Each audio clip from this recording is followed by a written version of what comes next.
اپنا بھی نشیمن بناؤ۔ آج کل تو نوجوانوں کا حال یہ ہے کہ باپ مالدار ہے تو باپ کے مال پر آنکھیں لال کرتے ہیں، گیم میں مصروف ہیں، یوٹیوب پر مصروف ہیں، فیس بک پر مصروف ہیں، کرکٹ میں مصروف ہیں، اور کہتے ہیں کام کیوں نہیں کرتے؟ بولے اپنے معیار کا کوئی کام نہیں ملتا۔ آپ کا معیار کیا ہے؟ جب رسول اللہ امام الانبیاء شام کے بازار میں کھڑے ہو کر کے جناب خدیجہ کی چیزیں بیچ سکتے ہیں تو کیا تم بازاروں میں کھڑے ہو کر کے اپنی چیز نہیں بیچ سکتے؟ یاد رکھو آپ کا معیار کچھ بھی ہو، مصطفیٰ جان رحمت کے قدموں میں سب ہے، کوئی مصطفیٰ جان رحمت کے برابر نہیں ہے۔ اور شرم حلال کاروبار میں نہیں ہے، شرم تو چوری کرنے میں ہے، شرم تو حرام کھانے میں ہے، شرم تو ڈاکہ ڈالنے میں ہے۔ میرے نبی نے فرمایا جو ذلت کی جگہ حلال روزی کے لیے کھڑے ہوتا ہے اللہ اس کو عزت سے مالا مال فرما دیتا ہے۔ اس لیے لوگ کہتے ہیں میرا باپ وہ تھا، آپ کا باپ جو بھی تھا آپ کیا وہ بتائیں۔ مردار مت کھاؤ، میرے ابا ولی تھے، میرے دادا، آپ کیا ہو؟ میرے ابا پیر تھے، آپ کیا ہو؟ میرے ابا مالدار تھے، آپ کیا ہو؟ میرا باپ بادشاہ تھا، اس سے کام نہیں چلتا، آپ کیا ہو یہ بتاؤ۔ ورنہ بنی اسرائیل کے تو باپ دادا سب کے سب نبی تھے مگر وہ ذلیل ہوئے۔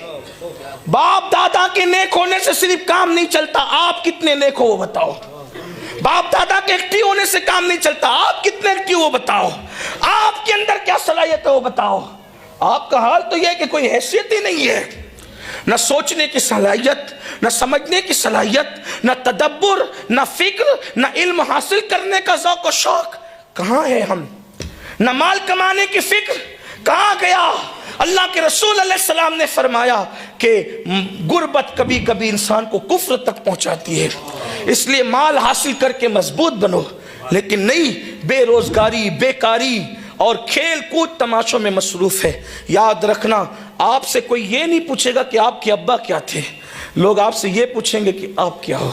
خدا کی عزت کی قسم جب میں خاندان نبوت کو دیکھتا ہوں تو اس نتیجے پر پہنچتا ہوں کہ اگر ان کے ساتھ اتنا بڑا نام بھی نہ ہوتا تو بھی ان کے کردار ایسے تھے، وہاں لوگ پیشانی ضرور جھکاتے۔ سیدہ فاطمہ کے کردار کو دیکھ لو، آپ دیکھ لیں ان کا کردار۔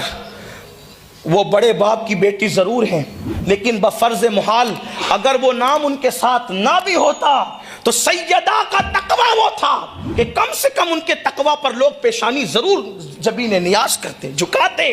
امام علی مقام کو دیکھیں، امام حسن مجتبیٰ کو دیکھیں، اسی طرح خاندان نبوت کو دیکھیں۔ امام جعفر صادق کا علم کتنا تھا کہ امام اعظم جیسا شخص وہاں جا کر کے خوشہ چینی کرتا نظر آتا ہے۔ تو آپ کو بڑا بننا پڑے گا۔ تو بات دور نہ نکلے، عرض کر رہا تھا کہ باز بچا کچا شکار نہیں کھاتا، اسی لیے بچے کچے پہ اکتفا کرنے کی عادت میں ڈال۔ اقبال کہتے تم بھی باز ہو، وہ خود شکار کرتا ہے۔ تیسری بات جو خاص اس باز کی ہے وہ یہ ہے کہ وہ کبھی گھونسلہ نہیں بناتا، سردی ہو گرمی ہو بارش ہو بغیر گھونسلے کے زندگی گزارتا ہے، چٹانوں پر، پہاڑوں پر، صحراؤں میں، جنگلوں میں۔ اسی لیے اقبال کہتے ہیں نہیں تیرا نشیمن قصر سلطانی کے گنبد پر، تو شاہی ہے بسیرا کر پہاڑوں کی چٹانوں میں۔ اور عقابی روح جب بیدار ہوتی ہے جوانوں میں، نظر آتی ہے ان کو اپنی منزل آسمانوں میں۔